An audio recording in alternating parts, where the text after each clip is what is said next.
Hare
Hari जय जय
राम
तया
कृपा गाने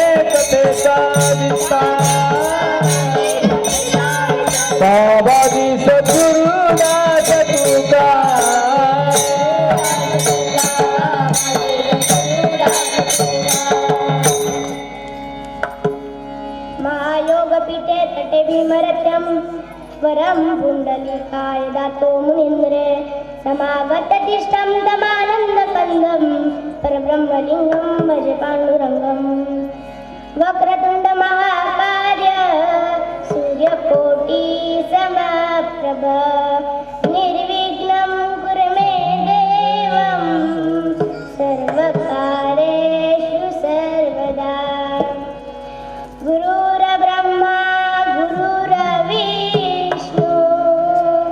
गुरुर्देवो महेश्वरा गुरुर्साक्षात्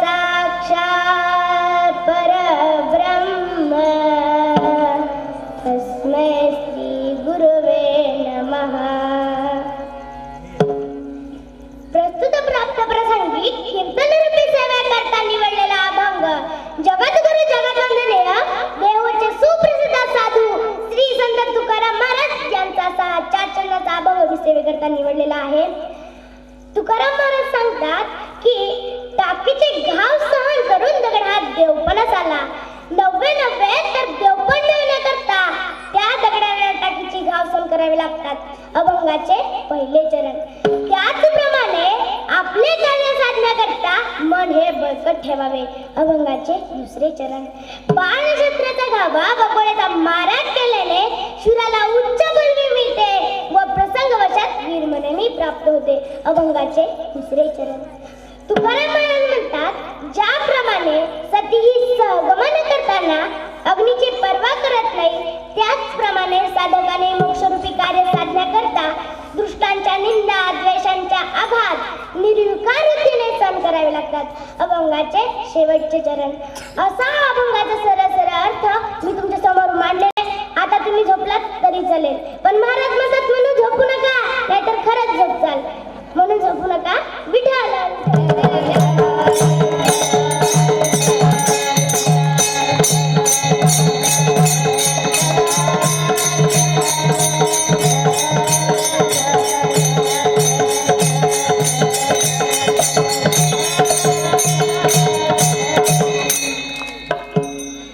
कीर्तनाला सुरुवात करण्यापूर्वी अल्पसा परिहार द्यायचा, तो म्हणजे असा.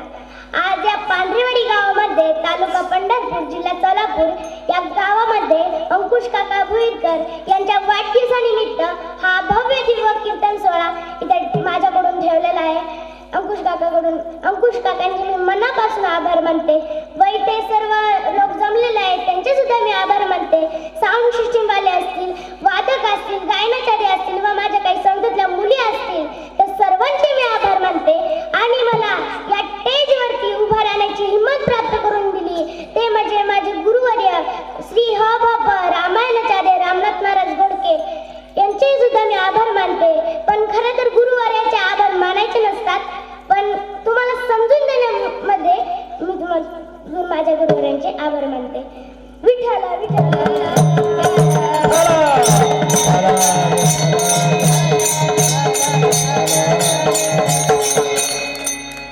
तुकाराम महाराजांनी हा अभंग साधकाकरता लिहिलेला आहे. याच्या ऐवत मनुष्यबळाचा विचार केला असता तर मानवाचे 4 प्रकार पडतात. किती प्रकार पडतात? 4. आता कोणते कोणते माहित आहेत का तुम्हाला? नाही माहित आहेत का? सांगा की. बरं मी सांगते. पहिला आहे पामर, दुसरा आहे विषयी, तिसरा आहे जिज्ञासू आणि चौथा आहे मुक्त. यातील प्रत्येकाची अवस्था भिन्न भिन्न स्वरूपाची. एका वाक्यात जर सांगायचं झालं तर पामरची अवस्था मौली ज्ञानोबराय ज्ञानेश्वरच्या 13व्या अध्यायात सांगतात. मौली ज्ञानोबराय म्हणतात, अंगामना सिरचावे तुलिन्या कृत्य ना ठेवावे, जे करणे याचे निनावे भलतेची करी. मग आता माणसं काय करतात? तो आपल्या मनाला वाटेल तसे वागतात. जिथे जाऊ नये तिथे जातात. जे करू नये ते करतात व जे खाऊ नये ते खातात आणि जे पिऊ नये ते आता पितात. आता मी तुम्हाला एक प्रश्न विचारते. काहीच खाऊ नये का काही खाऊ नये? हो, काहीच खायचं नाही का काही खायचं नाही? सांगा. काही खाऊ नये. कबीरदासजी महाराज म्हणतात, औत हात का मानव देह जाणे तुझा, औत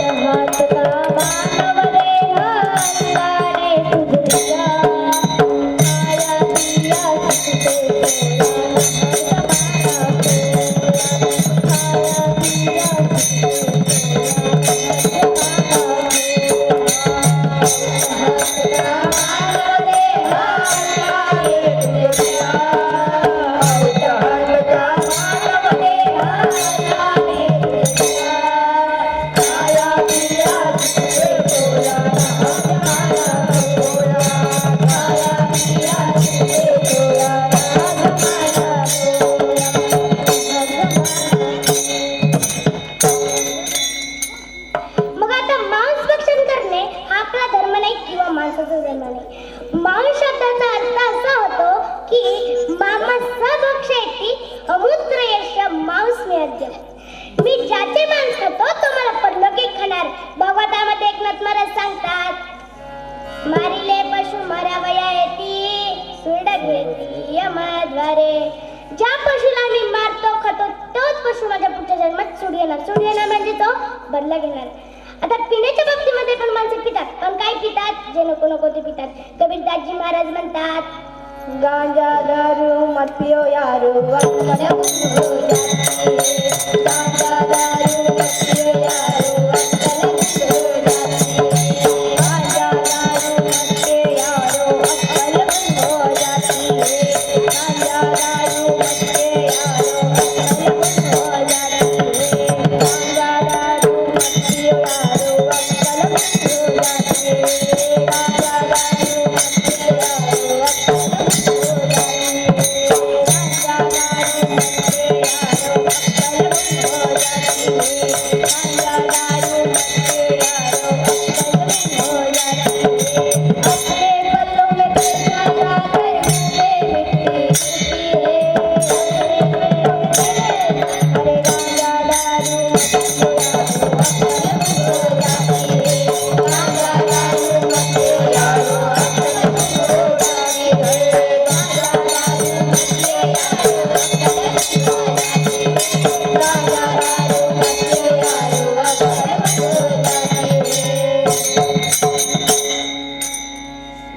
दारू पिण्याचे काही फायदे आहेत तर काही तोटे आहेत. मी तुम्हाला फायदे सांगते. दारू पिणाऱ्या माणसाचा पहिला फायदा असा आहे की दारू पिणाऱ्या माणसाला रस्त्याने जाताना कुत्रा कधी चावत नाही. आता का चावत नाही हो? कारण रस्त्याने जात असताना अख्खा रस्ता या माणसाचाच असतो. समोरून जर कुत्रा आला तर त्या कुत्र्याला वाटते की हा माझ्या अंगावर तर पडला तर माझं काही खरं होणार नाही, म्हणून तो कुत्रा सुद्धा लांबूनच जातो. आता दारू पिणाऱ्या माणसाचा दुसरा फायदा असा आहे की दारू पिणाऱ्या माणसाच्या घरात चोरी कधी होत नाही. का होत नाही हो? कारण त्या माणसाने दारू पिऊन पिऊन अख्खा पैसा संपवलेला असतो आणि त्या चोरांना माहित असतं की हे दारू पितो, त्याच्या घरात चोरण्यासाठी काही शिल्लकच नसतं, म्हणून त्याच्या घरात चोरी कधी होत नाही. आता दारू पिणाऱ्या माणसाचा तिसरा फायदा असा आहे की दारू पिणाऱ्या माणसाला म्हातारपण करू शकतो. आता म्हातारपण येत नाही तर तुम्ही माणसाला आम्ही पण घ्यायला चालू करतो, पण तसं नाही. माझे वाक्य आहे, ऐकून घ्या. दारू पिणाऱ्या माणसाला म्हातारपण का येत नाही? कारण म्हातारपण येण्याच्या अगोदरच त्याला जावे लागते. म्हणजेच राम नाम सत्य हे विठाला विठाला.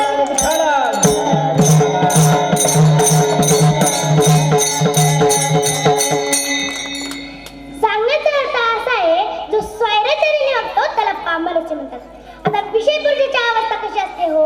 जो विहित भोगाचा उपभोग घेतो आणि लौकिक भोगाकरता कर्मचरण करतो त्याच्या अवस्था मौलिक ज्ञानोबर आहे.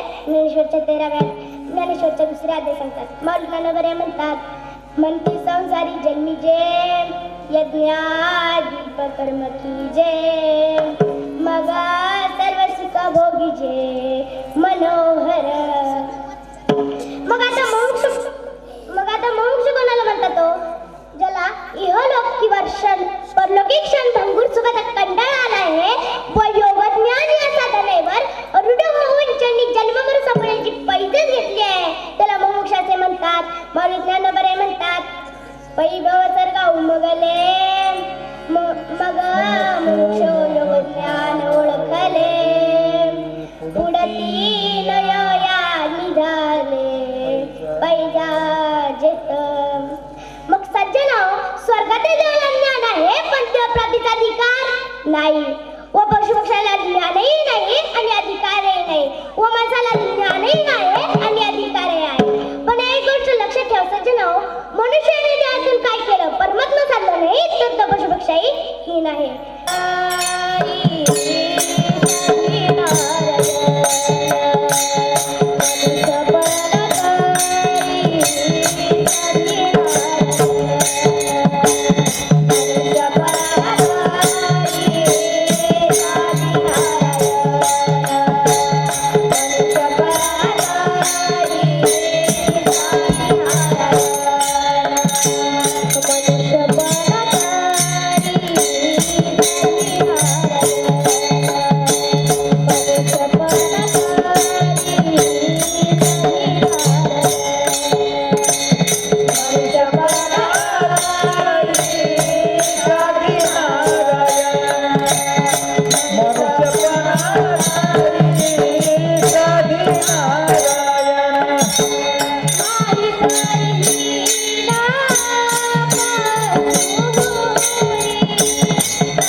मनुष्यपणा जो नसादी ब्रह्मज्ञाना तो लांडा गर्भद जाना तुझे विनतो पायीचा.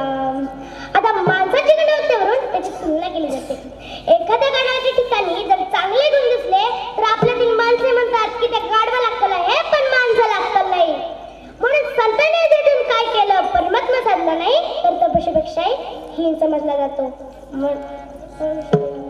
मनुष्य देह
लागतात. अरे जोपर्यंत शरीर आहे तोपर्यंत आयुष्य संपलेलं नाही, जोपर्यंत इंद्रियात शक्ती आहे, जोपर्यंत म्हातारपण दूर आहे, तोपर्यंत आत्मकल्याणाकरता महान प्रयत्न करावे.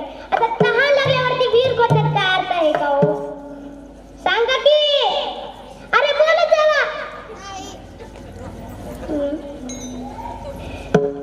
शास्त्रकार म्हणतात यावस्त स्वस्तमिदं कलेवररूहं यावच्च रे जरा यावच्चेन्द्रिय शक्तिरप्रतिरहता यावशयो नायुष्य आत्मश्रेयसी तावदेव विदुषा कार्या प्रयत्नो महान् प्रोदरिते भवते कुप्पखननम् प्रत्युद्यम दृष्ट विठाला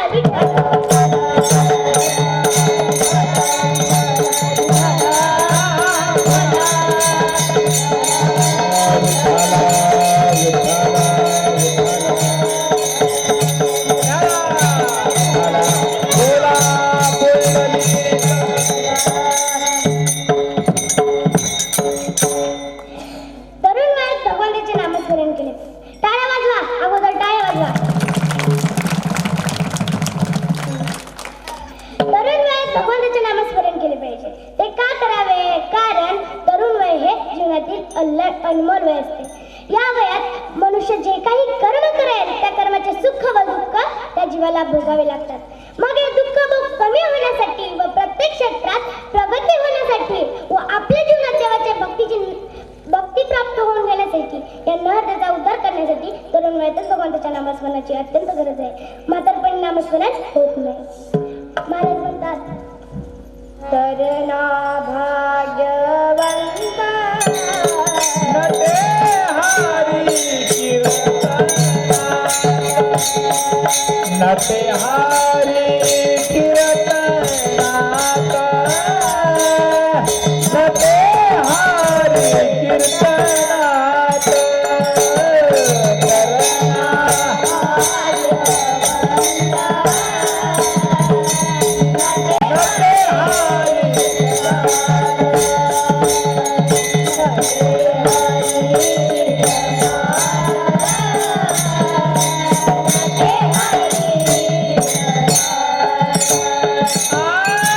करना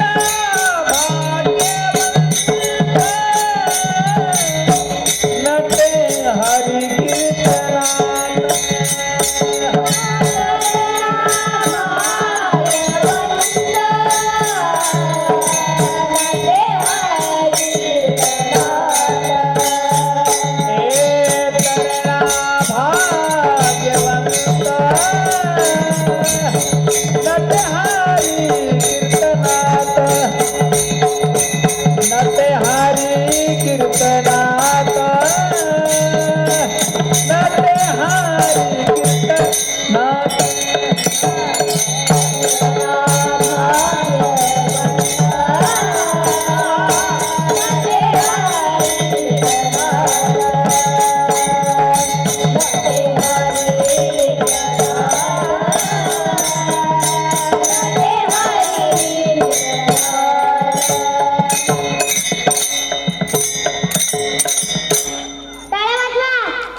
तरुणांनाच वयात अमृत असते व नामस्मरणाच्या अमृताच्या प्रत्येक ओठाला त्याला दैवशक्ती मिळत असते. म्हातारपणी अमृत असते व त्या अमृत जेव्हा नामस्मरणाच्या प्रत्येक ओठाला त्याला दैवशक्ती मिळत असते. नामस्मरण का करायचे असते हो? कारण तरुण वय हे जीवनातील अल्लड वय असते. या वयात मुलं हुशार असतात, तरुण रक्त त्यांच्या अंगात सरसाटे. हल्लीच्या मुलांना नेट टीव्ही मोबाईल घेण्याचे वेळ लागल्यामुळे त्यांची बुद्धी व मन स्थिर नाही. सतत तेच जीवन जगत असल्यामुळे त्यांच्या मनात वाईट साईट विचार येतात. बारीक सारीक गोष्टीवरून ते चिडतात, त्यांना लगेच राग येतो व तो राग मनात बसल्यामुळे ही मुले दुसऱ्यांचा घात सुद्धा करतात. पैशासाठी व्यभिचार होतात. पैसा श्रेष्ठ आहे आणि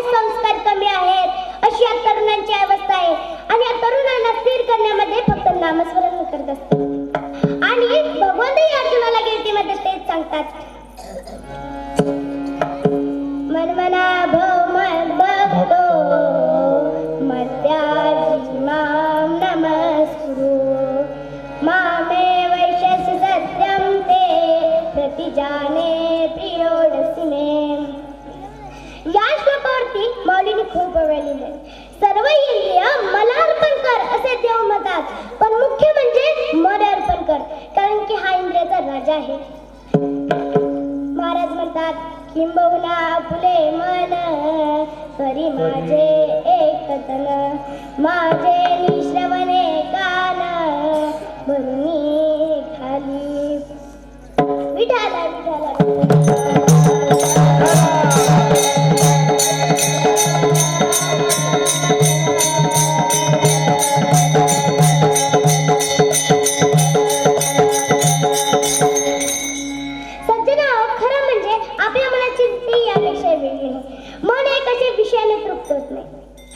या मनाकरता मी तुम्हाला एक सुंदर दृष्टांत सांगेन.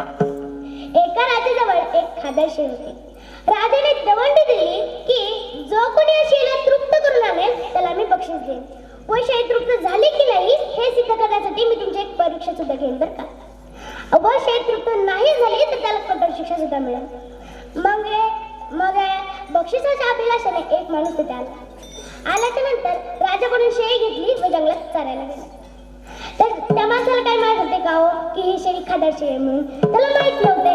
त्याला वाटलं, मग तो त्या शेळीला हिरवे कोळे गार गवत खाऊ घातले. संध्याकाळ झाली. संध्याकाळ झाल्याच्या नंतर त्या माणसाने त्या शेळीला दरबारामध्ये आणले. आल्याच्या नंतर राजाने शेळीसमोर गवत धरले. ती शेळी लगेच घास खावला. राजा खूप चिडला व त्या माणसाला म्हणाला की तू हिला पोटभर खाऊ घातले नाही. जर तू हिला पोटभर खाऊ घातले असते तर या शेळीने गवतच खाल्ले असते. अहो, अशी किती पुष्कळ लोक होगी पण त्यातल्या एकालाही यश मिळाले नाही. मग एक दुसऱ्या गावावरून सुविचारी माणूस तिथे आला व दवंडी ऐकली आणि तो माणूस म्हणाला की राजाच्या दवंडी मागे काहीतरी रहस्य असतात. हे काम शक्तीने नाही तर युक्तीनेच केलं पाहिजे. मग त्या सुविचारी माणसाने राजाकडून शेळी घेतली व जंगलात चालायला नेऊन गेला. पण मात्र त्या सुविचारी माणसाने शेळी गवत चालले नाही बरं का. तर तिला काय केले, मार दिला. मग त्या माराच्या भीतीने ती शेळी गवतच खाणार नाही अशी त्याच्या मनात युक्ती सुटली व तो माणूस तिला घेऊन गेला. गेल्याच्या नंतर आवाज कमी ठेवा थोडा, आवाज कळत नाही स्पष्ट. गेल्याच्या नंतर विको कमी करा, प्रबोल द्या. गेल्याच्या नंतर मग तिथे त्या शेळीला हिरवे कोळे गार गवत होते बरं का. मग ते सुविचारी माणूस काय केला, त्या शेळी गवत घासला. ती गवताला तोंड लावणार तेवढा तो माणूस तिच्या तोंडावर फटका मारायचा. ती शेळी गवताला तोंड लावणारच तेवढा तो माणूस तिच्या तोंडावर फटका मारायचा. अशी दिवसभर घडल्यामुळे त्या शेळीची अशी मानसिकता झाली की आपण जर गवत खाल्ले तर आपल्याला मार मिळणार, म्हणून त्या शेळीने गवतच खाल्ले नाही. संध्याकाळ झाल्याच्या नंतर तो सुविचारी माणूस तिला दरबारामध्ये घेऊन आला. आल्याच्या नंतर राजाने शेळीसमोर गवत धरले. खायचं तर लांब शेळी त्या गवताकडे बघत सुद्धा नव्हती, कारण की शेळीच्या मनात भीती होती की आपण जर गवत खाल्ले तर आपल्याला मार मिळणार. या भीतीने त्या शेळीने गवत खाल्ले नाही. आपल्या मनाची स्थिती यापेक्षा वेगळी नाही. मन हे कधी विषयाने तृप्त होत नाही. त्याच्या विवेकाने ताडस केले तरच ते स्थिर राहील, अन्यथा अहंकाराचा वारा त्याला पुष्ट करेल. ज्ञानोबराय म्हणतात, जैसे तन्ने शेळीचे का धावणे वार्याचे, का जळणे आगीचे बलतेची असे. योगशास्त्रामध्ये एक वाक्य आहे, एक वेळ जगतो तो योगी, जो 2 वेळा जगतो तो भोगी आणि सारखं चलत राहतो तो रोगी. मन हे अत्यंत चंचल आहे, कारण की या मनामध्ये 3 दोष आहेत. पहिला म्हणजे मल दोष, दुसरा म्हणजे विषय दोष आणि तिसरा आहे उतरण दोष. पण यामध्ये एक चांगला गुण आहे, जर हे मन संसारातून काढून देवाकडे लावले तरच ते स्थिर राहील, नाहीतर स्थिर राहणार नाही. मना पाहेली चाळी, कहाणे मना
संत महात्म्याच्या आघात सहन करतात ते जगा करता.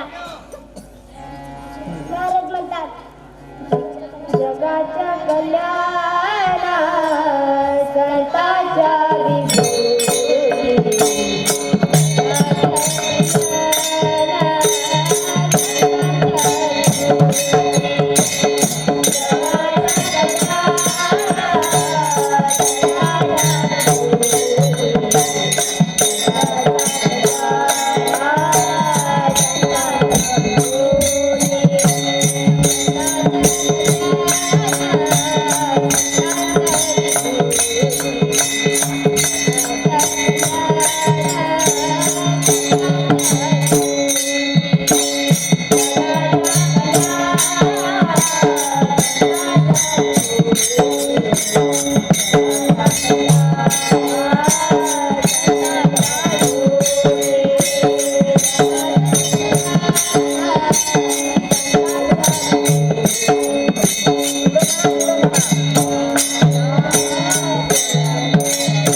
शूर सहन करतो तर देशाकरता, सती सहन करते कुलाकरता म्हणजे स्वार्थाकरता. संत मात्र जे आघात सहन करतात परमात्मा रक्षण करतो. शूर सहन करतो कधी जगतो तर कधी मरतो आणि सती सहन करते पण मरणास कवटाळते. म्हणून महाराजांनी या ठिकाणी जो दृष्टांत दिलेला आहे तो आहे पाषाणांचा. ते महाराज अभंगाच्या पहिल्या जन्म सांगतात. सहुनी टाकी गाय सहुनी टाकी गाय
किती गाव सुजल्याशिवाय दगडात देव पण येतात. आपण जर दगडामध्ये पाहायला गेलो तर दगडामध्ये आपल्याला अनेक प्रकार पाहायला मिळतात, पण सर्व दगडाच्या मूर्ती होतात का हो? तर नाही. त्यामध्ये काळा कठीण किंवा अवथा उत्तम मार्बल पाहिजे. अवघड अगोदर त्याला टाकीने फोडतात, त्यानंतर थोडा चांगला आकार देतात, त्यानंतर छोटे छिन्नीने त्याचे सर्व अवयव कोरतात. कान, नाक, डोळे, हनुवटी, छाती, पोट, पाय हे सर्व अवयव व्यवस्थित करतात. व हे बनवताना त्या मूर्तीला किती कष्ट, त्या मूर्तीला किती सहन करावे लागते. महाराजांचे प्रमाण सुद्धा तितकेच सुंदर आहे. महाराज म्हणतात, सरळ घे.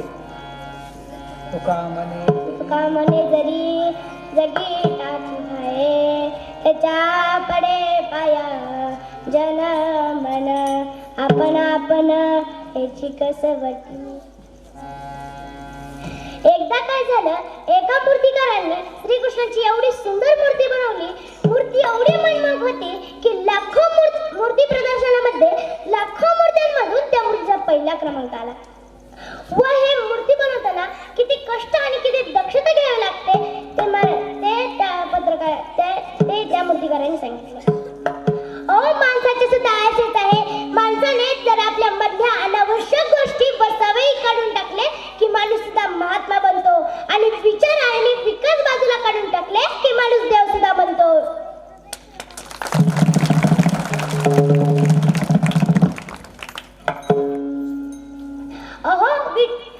अहो या देशामध्ये अशी पण किती लोक निघून गेली की जे आजही कला कौशल्यामध्ये आजही कारागीर किती रूपाने आहे.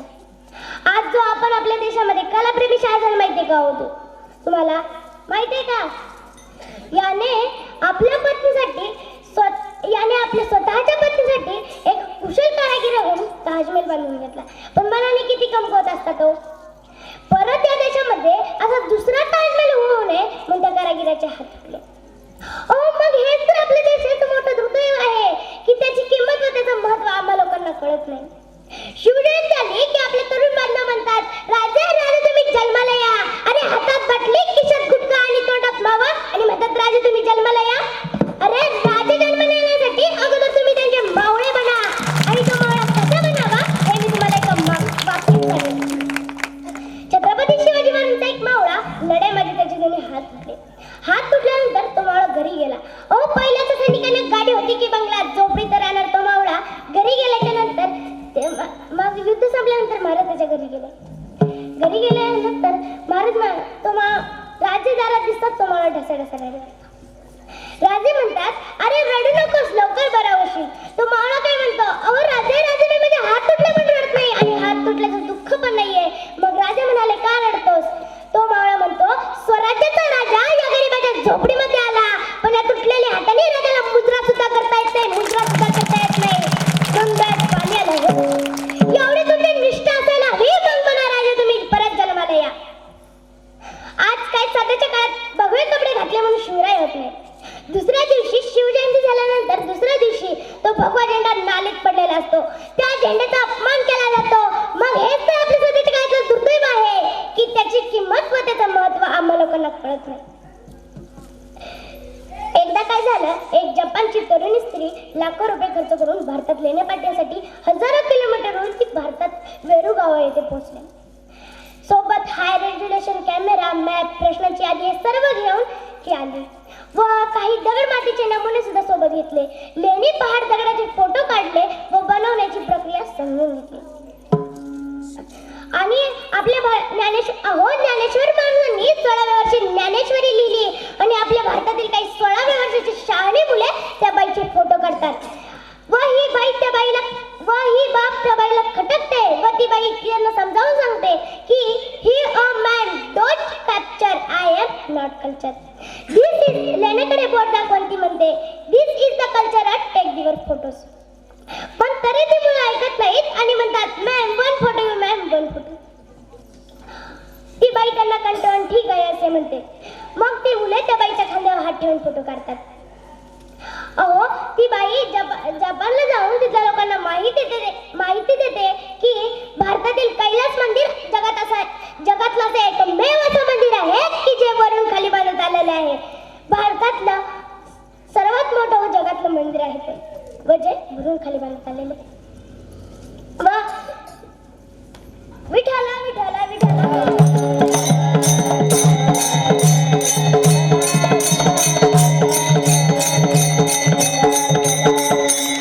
लोणार सरोवर जगातलं उत्कृष्ट कलेने तयार झालेले एकमेव सरोवर आणि आपल्या भारतातील काही शहाणी मुले तिथे जाऊन गुलाबच्या पानात A for apple B for ball असं घेऊन येतात. त्या लोकांना काय माहिती कलाकृतीबद्दल. ही कलाकृती आजच्या इंजिनिअरिंगला सुद्धा लाजवेल अशी कलाकृती. हा कलाकृतीचा अप्रतिम नमुना जो आपल्या देशाची शान आहे. आणि येथे जाऊन आपल्या भारतातील काही शहाणी मुले तिथे जाऊन दिलाच्या पानात A for apple B for ball असे लिहून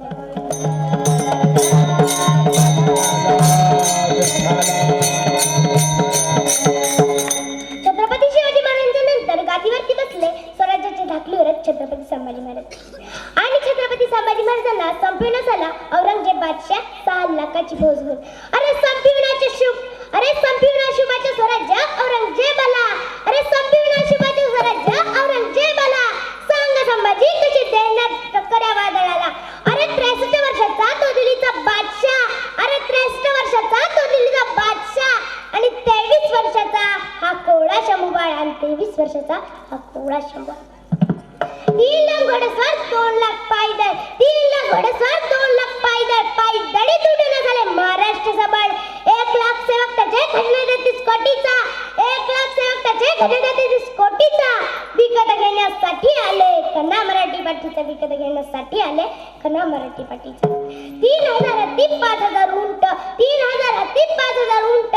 400 घेऊन तोफा. अरे 40 ते नातू 22 ते सरदार. अभिनिमनाचा मेळावा बरदार.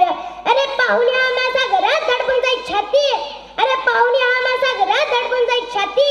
भल्या भल्या नेवरंगाशी पत्करली शरणार्थी. भल्या भल्या नेवरंगाशी पत्करली शरणार्थी. 6 महिन्यात जिंकून घेईन बाळ शिवाची गादी.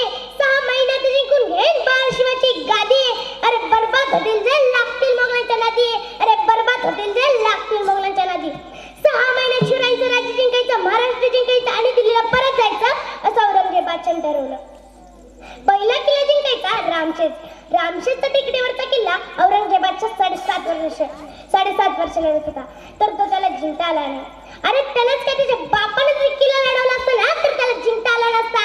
कारण औरंगजेबाच्या किल्ला जिंकण्यासाठी आणि आमचे मर्दमाळे किल्ला लढले शिवबांचं राज्य वाचवण्यासाठी. अरे मृत्यूला हे मारण्याचा होता ज्याचा कावा. अरे मृत्यूला हे मारण्याचा होता ज्याचा कावा. निदड्या छातीचा असा एकमेव छावा. निदड्या छातीचा असा एकमेव छावा.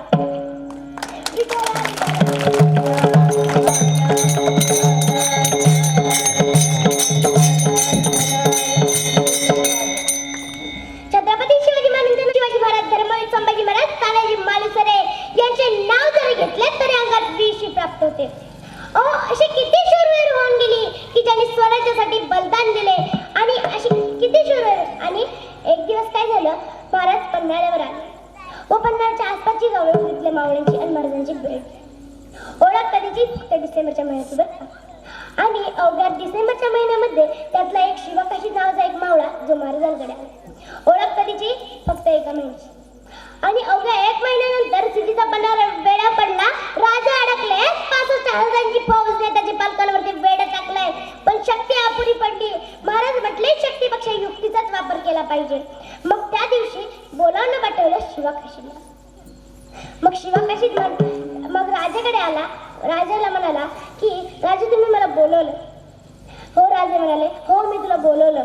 आणि राजे म्हणले की तुला आमचं रूप घेऊन सिद्धीच्या भेटीला जायचंय. किती सहज विषय आहे हा. शिवकाशीला असं म्हटलं नाही की मी माझ्या आईला विचारतो, मी माझ्या बायकोला विचारतो, आई वडिलांचा निरोप घेतो. शिवकाशीला असं म्हणला नाही. महाराजांनी एक वाक्य दिलं आणि शिवकाशीला ऐकला नाही असं झालंच नाही. मग शिवकाशी गेला. गेला सिद्धीच्या भेटीला महाराज बनून गेला. पण तो काही परत आला नाही. त्याला माहित होतं आपण मरणारच.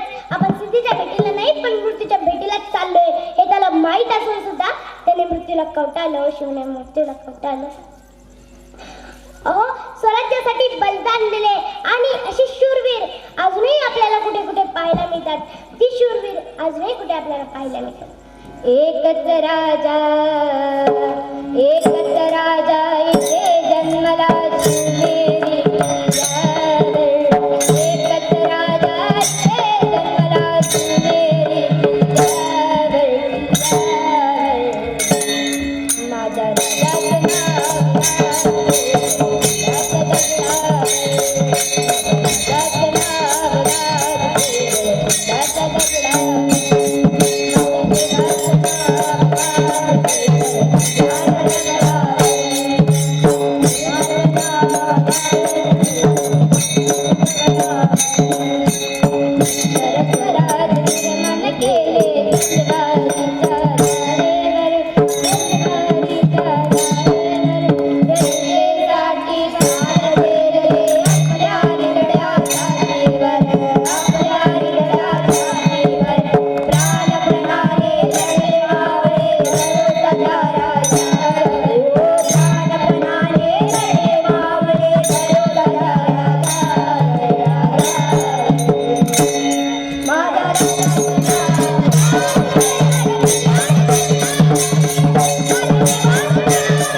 नाव सीमेवरती रात्रंदिवस ते कष्ट करतात. त्यांना ना आपल्या आई वडिलांची काळजी, ना आपल्या बायकोची काळजी, ना त्यांना आई मुलं त्यांच्या लेकरं बाळांची काळजी. ते काळजी करतात फक्त त्या देशाच्या सीमेवर लढण्याची आणि देशाची. अहो रक्षाबंधन येते, बहीण म्हणते की दादा रक्षाबंधनला येशील का रे? तो दादा म्हणतो अगं मी येऊ शकणार नाही यावेळेस, मी पुढच्या वेळेस. मग पुढची रक्षाबंधन येते, बहीण म्हणते दादा आता तरी येशील का रे तू? ती परत तो दादा म्हणतो की ह्या वेळेस पण मला यायला जमत नाही, मी पुढच्या वेळेस येतो. जर मी तिकडे आलो तर मग या देशाच्या सीमेवरती रक्षण कोण करणार? मग पुढची रक्षाबंधन येते, ती बहीण डबल फोन करते व म्हणते की दादा रक्षाबंधन आहे, आता तरी येशील का रे? तर शेवटी त्या सैनिकाचा प्राण जातो, पण त्यांची काही ओळख होत नाही. करने वाली हवा बता मेरा कहना करेगी क्या? मेरे गाँव मेरे दोस्त को सलाम दे. मेरे गाँव में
लोग शास्त्रामध्ये 4 गणना सांगितल्या आहेत. पहिला आहे ब्राह्मण, दुसरा आहे क्षत्रिय, तिसरा आहे शुद्ध व चौथा आहे वैश्य. यापैकी क्षत्रियाचे वर्णन भगवान परमात्म्याने केले आहे. भगवान गीतेमध्ये सांगतात शौर्यं तेज धृतिदाक्ष पलायनम् दानमीश्वर भावस्य शास्त्रकर्म स्वभावजनम्. यामध्ये युद्ध करणे हा शत्रूचा प्रमुख धर्म आहे. मौलिकांना बरे वर्णन करतात. आदित्याची झाडे सदा समुख सूर्याकडे देवी समोर शत्रू पुढे होणे जे का मायेवनी प्रयत्नेसी चुकवी जैसे जय जैसी दीपू पाठी देणे दिजे तैसी समरागणी. शत्रू समोर होणे व शत्रू कधी पाठ न दाखवणे हे शूराचे मुख्य लक्षण आहे. शूराच्या समोरच्या जखमास महत्व आहे. पाठीमागे जखमा म्हणजेच पळ काढणे असा याचा अर्थ होतो.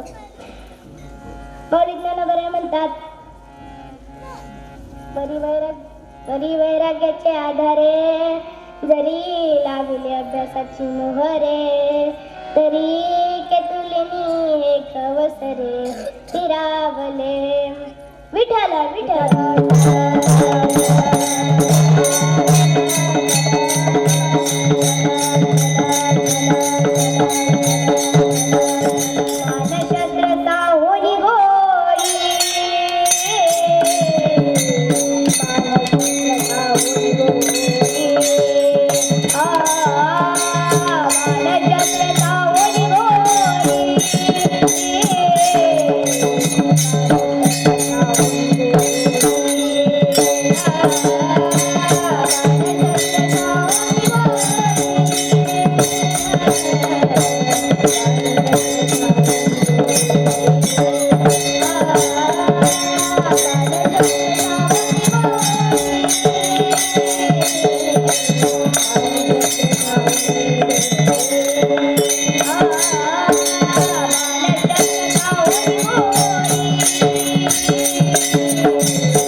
आता सतीला श्रेष्ठ का म्हटले गेले आहे? कारण ती जी स्त्री पतीसाठी अग्निप्रवेश करते त्या स्त्रीला सती असे म्हणतात. ते महाराज शेवटच्या चरणामध्ये सांगतात. तो कामने सती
दक्ष प्रजापतीने आपल्या अनेक कन्यापैकी सती नावाची मुलगी ही शंकरांना दिली.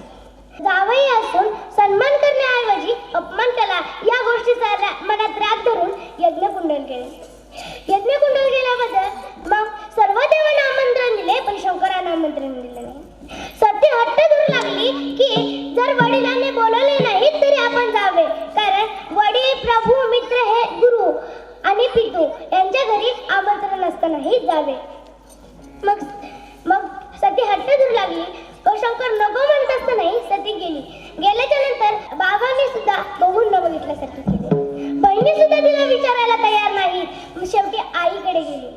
सज्जना हो, खरं ती आईच असते. आईने सतीची विचारपूस केली व ती आईला म्हणाली की सर्व देवांना आमंत्रण दिले, पण शंकरांना आमंत्रण दिले नाही. आईचाही नाईलाज होता. मग सती यज्ञकुंडाला जवळ जाते. तिथे जाऊन बघते की सर्व देवांना आमंत्रण आहे, पण शंकरांना आमंत्रण नाही. या गोष्टीचा मनात राग धरून सती आता परत जावे तर नवऱ्यालाही विचारून आली नाही. मग सतीने त्या यज्ञकुंडालातच उडी मारली. तेव्हापासून जी स्त्री आपल्या पतीसाठी अग्नी प्रवेश करते त्या स्त्रीला सती असे म्हणतात.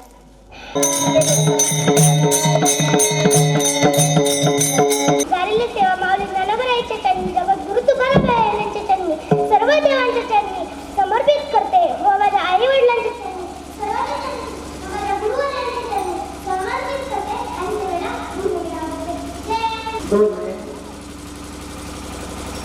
या ठिकाणी आज आपल्या गावातील एक छोटीशी चिमुकली आज संस्थेत टाकून तिला 1 वर्ष पूर्ण झालेलं नाहीये.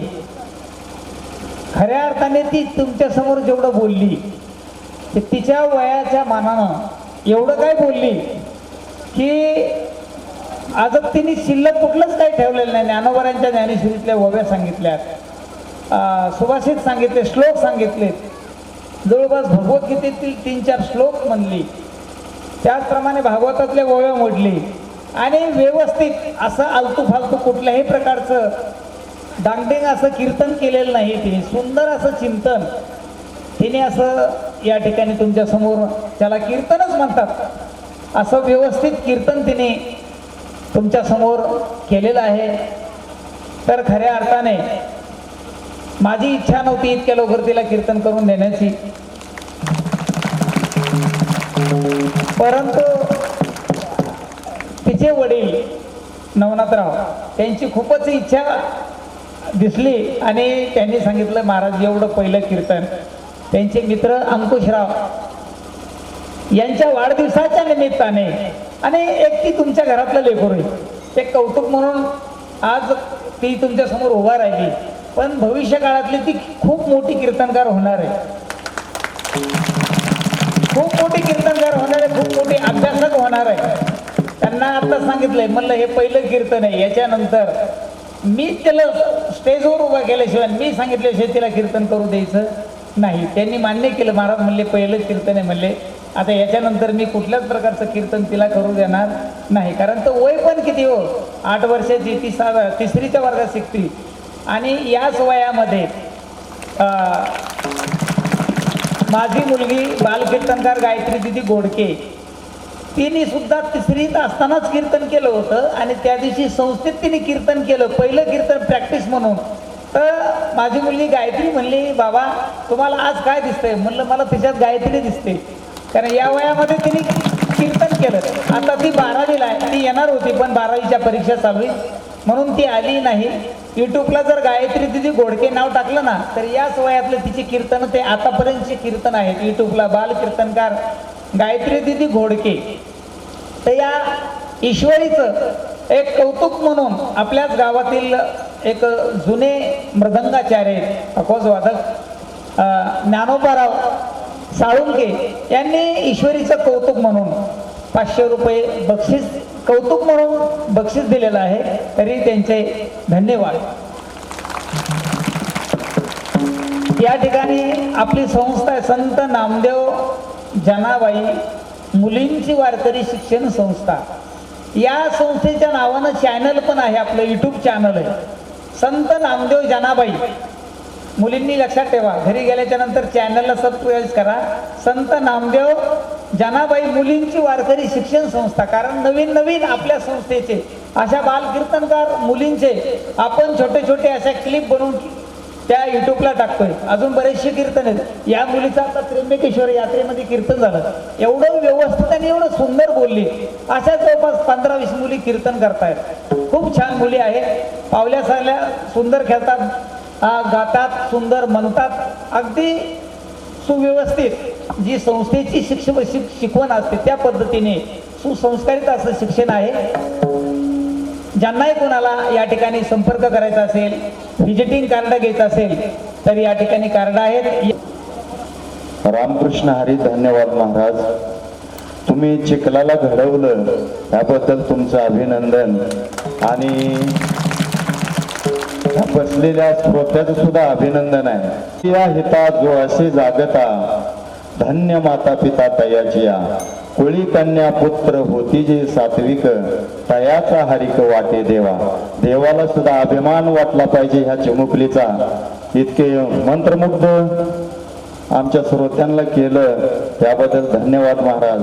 आणि ज्या वाढदिवसानिमित्त बरेच कार्यक्रम होणारे, पण माझ्या बंधूनं लाख मोलाचं कीर्तन केलं ह्याबद्दल मी त्याचंही अभिनंदन करतो आणि वाढदिवसाच्या त्याला सुद्धा शुभेच्छा देतो.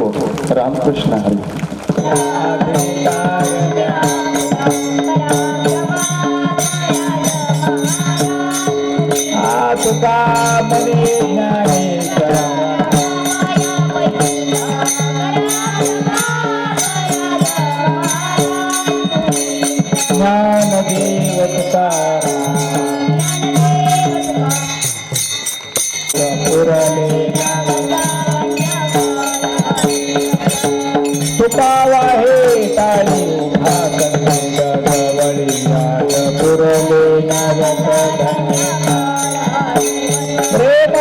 प्रेमारती गोविंदाची ओवाळते, लोचना नित्य करते, बाळा पुराणी मुका ओवाळते, परमानंदा नामा मले देवा किती कोणी राहिलो धन्य धन्य. आरती ज्ञान राजा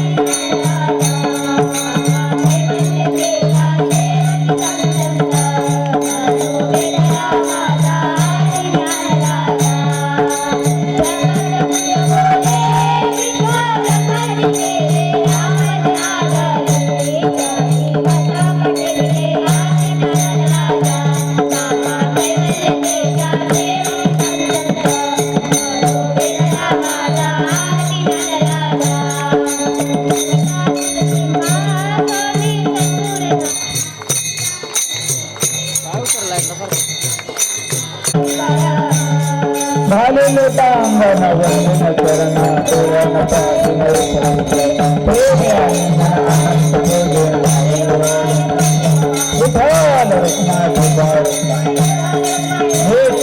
माझ्या जन्मजन्मी तुझा दास पंढरी सवार करे वारी सुखोने संत संगी सर्व काळा अखंड प्रेमाचा कल्लोळ पंढरी सवार करी चंद्रभागे स्नान तुका मागे हे चिदान पंढरी सवार मागणे फिर तुझ प्रत्याये देशील तरी पाहे पांडुरंगा या संतास मुरली हे समजली तुका मने आता उदार्थ होई मज ठेवी पायी संतास या संतास मुरली हेची मज देई अनेक तुझे काय. ऐका भजनदासजी भुईरकर यांनी आपल्या बाळाचं कौतुक म्हणून आपल्या गावातलं एक छोटंसं लेकरू चिमुकली यांनी सुंदर असं कीर्तन केलं. त्यामुळं त्यांनी 500 रुपये या ठिकाणी लेकरांचं कौतुक म्हणून दिलेलं आहे, बक्षीस म्हणून दिले आहेत. धन्यवाद.